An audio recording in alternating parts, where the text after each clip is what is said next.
Welcome everyone. आज हम बात करेंगे टेबल टैग के बारे में। सो जैसे कि हमने आपको पहले लास्ट लेक्चर्स में आपको फॉर्म टैग्स को ख़त्म कर दिया था, तो आज के लेक्चर में हम बात करेंगे किसके बारे में, टेबल टैग्स के बारे में। तो क्या ज़रूरत पड़ी टेबल टैग्स की, टेबल टैग्स होते क्या हैं, वो सब कुछ आज हम डिस्कस करेंगे इस वाले लेक्चर में। तो सबसे पहले हम फाइल पर क्लिक करके एक न्यू फाइल क्रिएट कर लेते हैं, इसको सेव कर लेते हैं। कहाँ सेव करना आपको पता है, डेस्कटॉप पे मैंने YouTube नाम का एक फोल्डर बनाया है, इसी के अंदर मैं अपने सारे सेशंस को सेव करता हूँ। तो सेशन 8 डॉट सेशन 8.html से सेव कर लिया हमने इसको। और बात करते हैं टेबल टैग की। सबसे पहले हम अपना स्ट्रक्चर क्रिएट कर लेते हैं HTML का। टाइटल, यहाँ पे हमने ले लिया टेबल टैग, और यहाँ पे हम अपने बॉडी को क्रिएट कर लिया। ठीक है, तो यार समझिए पहले टेबल क्या होता है। देखिए, लास्ट जो हमने आपको वो बना के दिखाया था, आपको जो प्रोग्राम बना के दिखाया था, वो 7 कहाँ क्या, ये रहा सेशन 7। तो ये देखिए, हमने सेशन 7 और उसके बाद सेशन 6, उसमें मैंने आपको फॉर्म टैग बनाया। ये देखिए, इसका अलाइनमेंट देखिए कितना बेकार है। कोई चीज़ लेफ्ट भाग रही है, कोई चीज़ ज़्यादा राइट जा रही है। तो इस चीज़ को अलाइन करने के लिए हमें किस चीज़ की जरूरत पड़ी, टेबल्स की। तो बेसिकली टेबल्स होते क्या हैं, tables are collection of rows and columns. तो अगर मैं यहाँ पे आपको एक्सप्लेन करूँ, तो table is a collection of rows and columns. Columns और रोज के कलेक्शंस को हम क्या बोलते हैं, टेबल। तो हमारे पास जो टेबल टैग है, यहाँ पे टेबल टैग में बेसिकली हम क्या बनाते हैं, रोज। तो रोज जो होती हैं वो क्या होती हैं, रोज जो होती हैं वो हॉरिजॉन्टल हॉरिजॉन्टल होती हैं, और जो कॉलम्स होते हैं वो कैसे होते हैं, वर्टिकल। वर्टिकल, हॉरिजॉन्टल और वर्टिकल का क्या मतलब है। देखिए, जब भी हम कोई चीज़, अगर आपको एक एग्जांपल के थ्रू दिखाते हैं हम, तो जैसे हम चलते हैं अपने ब्राउज़र पे, वहाँ पे आपको कोई एक टेबल का एग्जांपल लेके दिखाते हैं नेट से। तो चलिए यहाँ पे ले लेते हैं हम टेबल इन HTML। देखिए, इमेजेस पे चलते हैं। ये देखिए, ये एक क्या है, अगर आप इसको देख पा रहे हो तो ये एक टेबल है। क्यों? क्योंकि आप यहाँ पे देख रहे हो अलाइनमेंट, ये जो टैग्स हैं, ये जो कंटेंट है, ये देख रहे हैं आप, एक प्रॉपर फॉर्मेट में सेव्ड है। ये देखिए, ये भी एक टेबल है, यहाँ पे भी एक प्रॉपर फॉर्मेट में सेव है सारी चीजें। ये जो पर्सन है, जो क्रिस लिखा हुआ है, डेनिस लिखा हुआ है, शहरा लिखा हुआ है, और कैरन लिखा हुआ है, ये सब, और ये जो एजेस लिखे हुए हैं, ये जो पर्सन एज, अगर जब हम इसको कभी हॉरिजॉन्टली पढ़ेंगे, जैसे ये वाला टेबल ले लेते हैं, जब हम हॉरिजॉन्टल पढ़ते हैं, हॉरिजॉन्टल जब हम पढ़ते हैं तो हम क्या बोलते हैं, एक रो है वो। जैसे सिंपल सा ये वाला एग्जांपल देखिए, जैसे कंट्री, कैपिटल और लैंग्वेज, ये इसको हम क्या बोलेंगे कि ये रो है। इंडिया, न्यू दिल्ली, हिंदी, ये क्या है, एक रो है। फ्रांस, पेरिस, फ्रेंच, ये क्या है, एक रो है। न्यूजीलैंड, वेलिंगटन, इंग्लिश, ये कैसा है, ये भी क्या है, एक रो है। जब भी हम हॉरिजॉन्टली कोई चीज पढ़ते हैं तो हम उसको क्या कहते हैं, रो। और जब भी हम कोई चीज वर्टिकली पढ़ते हैं तो हम उसको क्या बोलते हैं, कॉलम। तो कंट्री, इंडिया, फ्रांस और न्यूजीलैंड, ये क्या है आपका, एक कॉलम है। कैपिटल जो ये सब लिखे हुए हैं, ये क्या है आपके, कॉलम है। लैंग्वेजेस जो लिखी हुई है, ये क्या है, कॉलम है। तो जो टेबल का सिंपल सा जो मतलब है, table is a collection of rows and columns. तो रोज और कॉलम्स को ही हम क्या बोलते हैं, टेबल। तो जो हॉरिजॉन्टल होती है उसको हम रोज बोलते हैं, और जो वर्टिकल होती है उसको हम क्या बोलते हैं, कॉलम्स। तो अगर हम बात करें कि टेबल के अंदर हम टेबल टैग का यूज करके कैसे टेबल क्रिएट करते हैं, तो हमने यहाँ पे सिंपली एक टेबल टैग दिया, यहाँ पे देखिए टेबल। और इसके अंदर जब भी हम टेबल बनाते हैं तो सबसे पहले हमें टीआर लिखना होता है। क्या लिखना होता है, TR. TR stand for table row. यहाँ पे डिफाइन कर देते हैं, यहाँ पे लिख देते हैं TR stands for table row. Table के अंदर रो, इसी रो के अंदर, अगर आप इस टेबल को देख पा रहे हो, तो इसी रो के अंदर क्या है, डेटा है। पहला वाला रो है कंट्री, कैपिटल और लैंग्वेज, ये एक रो है। इस रो के अंदर पहला वाला कंट्री लिखा हुआ, यानी कि पहला कॉलम है। फिर कैपिटल, ये एक दूसरा कॉलम है। ये लैंग्वेज, ये एक तीसरा कॉलम है। तो सेम इसी तरीके से मैंने यहाँ पे डिफाइन किया टीडी, और यहाँ पे मैंने लिखा कंट्री। देखिए, पहला कॉलम, उसी के बाद दूसरा कॉलम है, तो टीडी। यहाँ पे मैंने लिख दिया कैपिटल ले लें, कैपिटल ले लिया हमने, and the last one is TD, यहाँ ले लेते हैं पॉपुलेशन, पॉपुलेशन। ठीक है, तो यहाँ पे समझिए जो टीडी है ये क्या है, TD stands for table data, table data और टेबल कॉलम, जो भी आप बोलना चाहो उसको लिए बोल सकते हो। ठीक है, ठीक है, टेबल कॉलम चाहे टेबल डेटा। तो पहला रो, इसका आउटपुट देखते हैं पहले हम। यहाँ पे हम चलते हैं और यूट्यूब वाले फोल्डर को ओपन करते हैं और सेशन 8 को रन कराते हैं। देखिए ये एक टेबल है, क्यों? क्योंकि आप अगर बॉर्डर नहीं देख पा रहे हो तो कोई प्रॉब्लम नहीं, मैं इसको यहाँ पे बॉर्डर रन लगाने के लिए मैं यहाँ पे क्या लिखूंगा, बॉर्डर, यहाँ पे बॉर्डर इज इक्वल्स टू 1 लिख दूंगा तो आपको बॉर्डर भी नजर आने लग जाएगा। देखिए यहाँ पे मैं रिफ्रेश करता हूँ, देखिए पहला वाला क्या है, पहला कॉलम, दूसरा क्या है कैपिटल, क्या है दूसरा कॉलम, पॉपुलेशन क्या है तीसरा कॉलम। तो पहले वाले रो में ये देखिए पहला रो यहाँ पे स्टार्ट हुआ है, ये रहा पहला रो। इस पहले वाले रो में पहला टीडी क्या डिफाइन कर रहा है, कंट्री, दूसरा टीडी क्या डिफाइन कर रहा है, कैपिटल, और तीसरा टीडी क्या डिफाइन कर रहा है, पॉपुलेशन। उसके बाद हमने टीआर क्लोज कर दिया, टीआर जैसे ही क्लोज किया यहाँ पे ये क्लोजिंग ब्रैकेट आ गया, पूरा ये पूरा एक रो क्लोज हो गया। उसके बाद हमें इसके नीचे अगर मान लीजिए कुछ कंट्रीज डालनी है, उनके कैपिटल्स डाले, उनके पॉपुलेशन डाले, तो हम यहाँ पे डिफाइन करेंगे टीआर टीडी, यहाँ पे हमने लिखा इंडिया। देखिए इस कंट्री के जस्ट नीचे क्या आ जाएगा, इंडिया। आप अगर मैं रिफ्रेश करता हूँ, देखिए इस कंट्री के जस्ट नीचे क्या आ गया, इंडिया। और बाकी हमने दो बनाए नहीं, इसलिए वो आपको ऐसा दिखा रहा है कि भाई यहाँ पे आपने कुछ डिफाइन नहीं किया है। तो जस्ट इसी कैपिटल के नीचे मैंने एक और टीडी बनाया और यहाँ पे मैंने डिफाइन किया न्यू दिल्ली, और पॉपुलेशन ले लेते हैं टीडी, और यहाँ पे हम पॉपुलेशन लेते हैं 135 करोड़। देखिए कंट्री, कैपिटल, पॉपुलेशन। इसको मैं फिर से एक्सप्लेन करता हूँ, फिर से समझिए।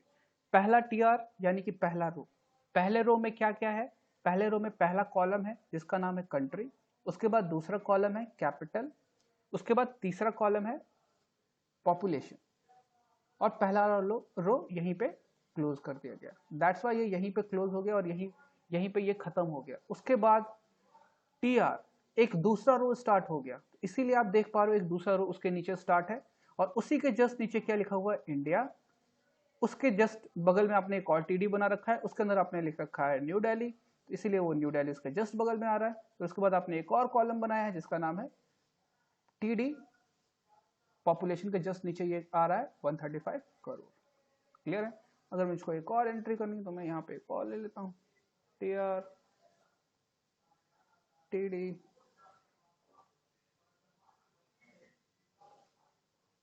बांग्लादेश, और यहाँ पे मैंने ले लिया टीडी,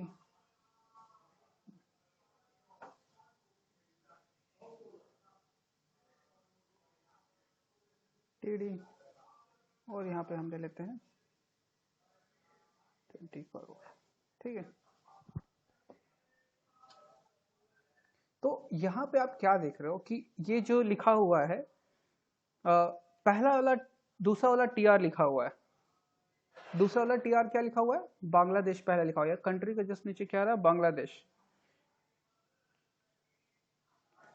कंट्री के जस्ट नीचे क्या आ रहा है, बांग्लादेश, और उसी के जस्ट नीचे क्या आ रहा है आपका,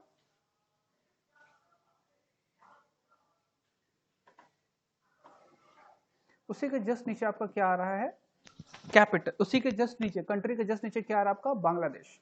फिर उसके बाद दूसरा क्या लिखा हुआ, कैपिटल। अगर आप देख पा रहे हो कि कैपिटल के जस्ट नीचे क्या आ जाएगा आपका, ढाका, और पॉपुलेशन कितनी आ जाएगी, 20 करोड़। तो this is how it works. यहाँ पे कंट्री के नीचे ही आपने डिफाइन किया था इंडिया और बांग्लादेश, तो जस्ट कंट्री के नीचे इंडिया और बांग्लादेश आ रहे हैं। कैपिटल के नीचे न्यू दिल्ली और ढाका डिफाइन किया था, तो इसीलिए न्यू दिल्ली और ढाका आ रहे हैं। पॉपुलेशन के नीचे 120 करोड़ और 135 करोड़ एंड 20 करोड़ आपने डिफाइन किया था, इसीलिए वो इसके नीचे आ रहे हैं। तो ये एक सिंपल सा टेबल है जिसमें आपको अगर बॉर्डर यहाँ पे डिफाइन करोगे तो बॉर्डर यहाँ पे आपका बन के आएगा, और बॉर्डर आपने 1 दिया था इसलिए 1 आ रहा है। अगर आप इसका पिक्सल्स बढ़ाना चाहते हो आप 2 डिफाइन करिए, बॉर्डर थोड़े से और ब्रॉड हो जाएंगे। देखिए आप इसको 10 कर दो, 20 कर दो, थोड़े से बाद ब्रॉडर हो जाएंगे। ठीक है, तो आप इजीली बना सकते हो इस टेबल को। ठीक है, अगर आपको ये बेसिक समझ में आ गया तो अब आगे चलते हैं, थोड़ी और चीजें इसके बारे में जानते हैं।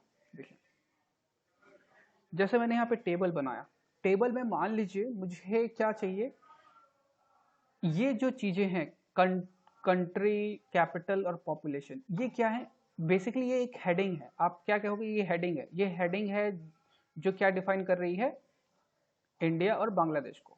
कैपिटल क्या डिफाइन कर रहा है, न्यू दिल्ली और ढाका को।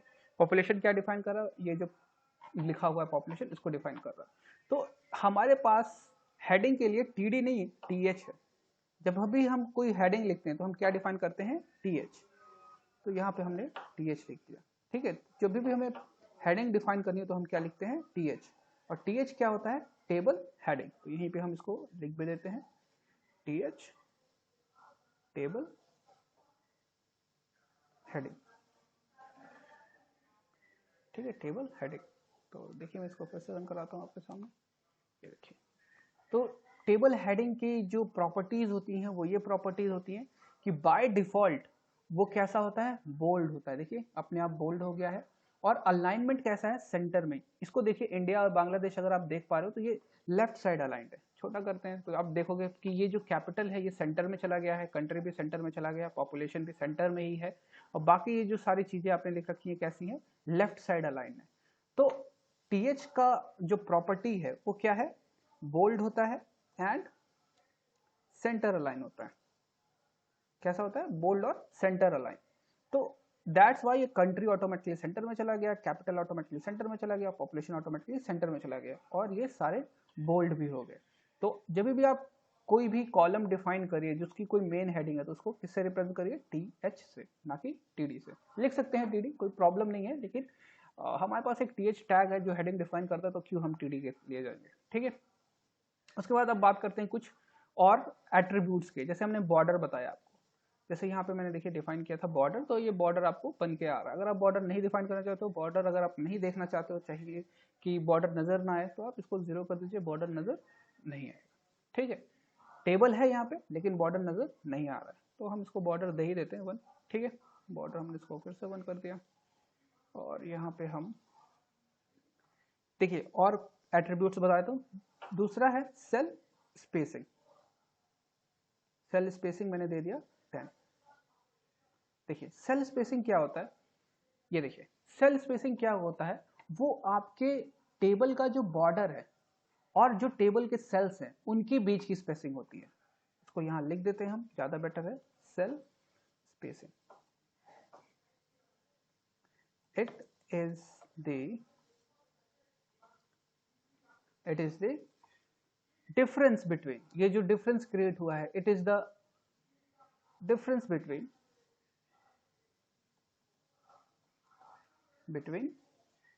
table, border and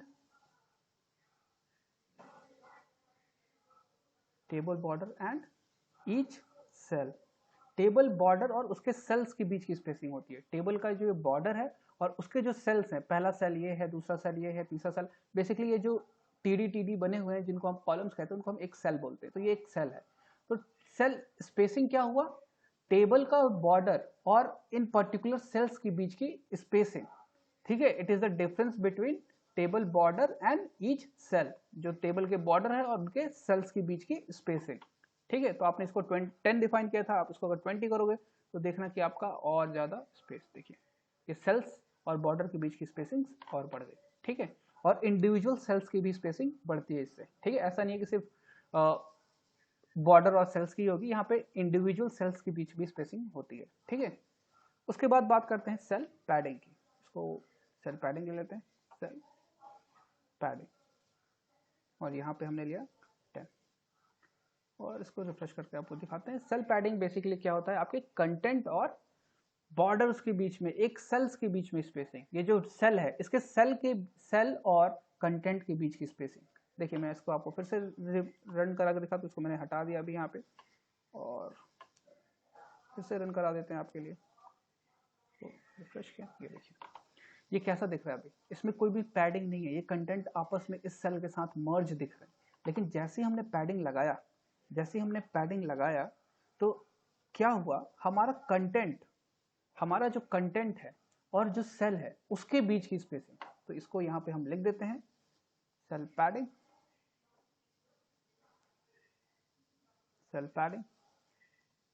it is the space or difference, it is the spacing between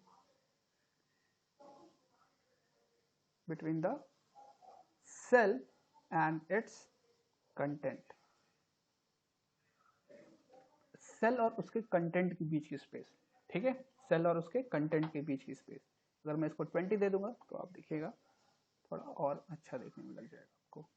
ठीक है, देखिए सेल और उसके कंटेंट के बीच का स्पेसिंग कुछ ऐसा ही बन रहा है हमारा। ठीक है, और उसके बाद आपने सेल स्पेसिंग और सेल पैडिंग बहुत अच्छे से समझ लेना है, बिकॉज सेल स्पेसिंग और सेल पैडिंग इंटरव्यूज में चाहे वाइवाज में बहुत ज़्यादा पूछे जाते हैं। कॉलेज के वाइवाज में तो मोस्ट इंपॉर्टेंटली पूछे ही जाते हैं। उसके बाद विथ आप टेबल की विथ सेट कर सकते हो। जैसे मैंने अभी टेबल की विथ सेट नहीं की है तो टेबल ऑटोमेटिकली कोई भी विथ के हिसाब से जितना भी उसके अंदर कंटेंट है उसके हिसाब से अलाइंड है। लेकिन अगर आप इसकी विथ सेट कर दोगे तो टेबल की साइज आप फिक्स कर दोगे। विथ मैंने अगर 50% दिया तो ये देखिए ये स्क्रीन का जो 50% है वो एरिया यूज कर रहा है। आप इसको 80% दे सकते हो, 100% दे सकते हो। जैसे मैं इसको मान लीजिए 80% दे देता हूँ तो अभी स्क्रीन का कितना परसेंट लेगा, 80% ले लेगा। देखिए थोड़ा सा मिनिमाइज करते देखिए विथ इस स्क्रीन का कितना परसेंटेज ले लिया उसने, 80%। तो आप इसका विथ भी सेट कर सकते हो। ठीक है, तो विथ थोड़ा सा कम कर लेते हैं because it seems very big, तो 50% ही रखते हैं। और ये देखिए स्क्रीन का 50% एरिया इसने कवर कर रखा है। अब यहाँ पे और एक प्रॉपर्टी है जिसका नाम है अलाइन सेंटर। आप टेबल को अगर सेंटर में अलाइन करना चाहते हो यानी कि सेंटर में लाना चाहते हो तो आपको अलाइन सेंटर लिखना होता है। तो देखिए टेबल ऑटोमेटिकली कहाँ पे आ गई, सेंटर में। ठीक है, अभी तक कहाँ पे थी, लेफ्ट में। बाय डिफॉल्ट क्या होता है अलाइनमेंट जो होता है, जैसे आप लोगों ने उसमें पढ़ रखा है, क्या बोलते हैं, वर्ड यूज़ किया होगा, माइक्रोसॉफ्ट का कोई भी टूल यूज़ किया होगा तो आपको पता है कि वहाँ पे सेंटर में कंटेंट को रखना, लेफ्ट में, राइट में। तो उसी टाइप से यहाँ पे जब भी हम अलाइन करते हैं तो हमारे पास ऑप्शन है सेंटर, लेफ्ट और राइट। तो बाय डिफॉल्ट लेफ्ट चलता है, तो अगर मैं सेंटर में रखना चाहता हूँ तो मैं सेंटर लिख दूंगा। अगर मुझे राइट में लिखना है तो मैं क्या लिख दूंगा, राइट। देखिए मेरा टेबल कहाँ चला जाएगा, राइट में। ठीक है, तो आपका टेबल कहाँ चला गया, राइट में। उसके बाद हमारे पास एक और प्रॉपर्टी है जिसका नाम है बीजी कलर। अगर आपको टेबल का कलर चेंज करना है तो आप यहाँ पे कलर भी डिफाइन कर सकते हो। तो मैं यहाँ पे ले लेता हूँ लाइट येलो। ठीक है, बीजी कलर। अब बैकग्राउंड कलर होता है बीजी कलर का मतलब, देखिए टेबल का कलर कैसा हो गया, लाइट येलो। ठीक है, कोई भी कलर आप ले सकते हो, यहाँ पे हेक्साडेसिमल कोड यूज कर सकते हो। ठीक है, तो ये बेसिक इंट्रोडक्शन था आपका टेबल के बारे में। कल हम टेबल के बारे में और भी चीज़ें बात करेंगे, टेबल के और भी प्रॉपर्टीज़ की बात करेंगे, तो इसको जरूर समझ लीजिएगा। बीजी स्टैंड फॉर बैकग्राउंड, तो यहाँ पे डिफाइन कर देते हैं, आप लोग कन्फ्यूज ना हो। बीजी कलर यानी कि है बैक कलर, बैकग्राउंड कलर। ठीक है, बैकग्राउंड कलर। ठीक है, तो आप बैकग्राउंड का कलर सेट कर सकते हो। और आपने किसका कलर सेट किया है, टेबल का, इसलिए वो टेबल का बैकग्राउंड कलर सेट कर रहा है।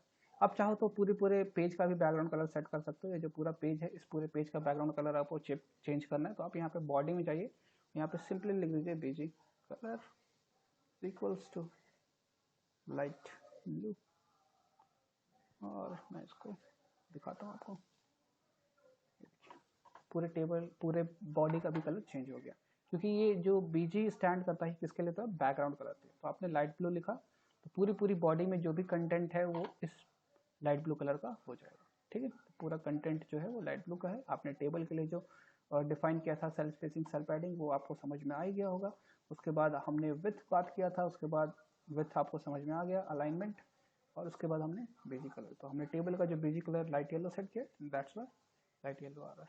ठीक है, तो टीआर, हमें जब भी कोई भी रो बनानी होती है तो हमें टीआर लिखना होता है। अगर कोई हेडिंग है टेबल की तो हम टीएच के अंदर लिखते हैं, और अगर हमारे पास कॉलम्स हैं, डेटा है, तो हम उसको टीटी के अंदर लिखते हैं। ठीक है, ये हमेशा याद रखिए कि हमेशा टेबल के अंदर कोई भी रो स्टार्ट होती है तो TR से स्टार्ट होती है और हमेशा TR को क्लोज भी किया जाता है। ठीक है, so that's all for this lecture. Next lecture में हम बात करेंगे कि टेबल की मेन हेडिंग कैसे देनी है, प्लस कैसे हमें कैसे अपने टेबल को स्पैन करना है, मतलब हमें मर्ज करना है 2-3 कॉलम्स, तो कैसे मर्ज कर सकते हैं, तो वो हम नेक्स्ट लेक्चर में देखेंगे। So that's all for this lecture. So please like and subscribe my channel. Thanks for your support and love.